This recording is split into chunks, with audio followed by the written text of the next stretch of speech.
Bilang isang nanay, napakahalaga na meron tayong pananampalataya sa Diyos.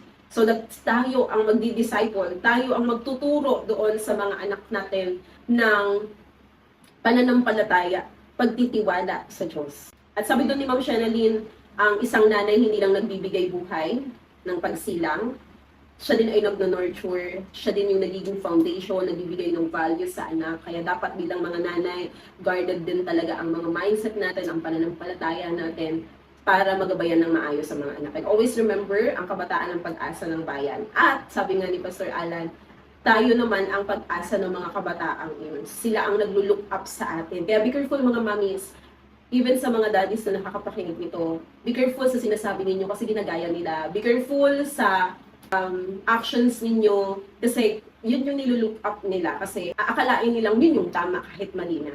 At tandaan natin ang nanay, tatay, lalo na yung nanay na laging nakakasama sa bahay, nakakatulong ang nanay sa identity at values ng bata. Kaya napakahalaga, nagabayan ang mga bata ng karunungan na nanggagaling sa Diyos. Sabi nga sa Bible, if you lack wisdom, ask wisdom from the Lord. At ibibigay niya yun sa iyo.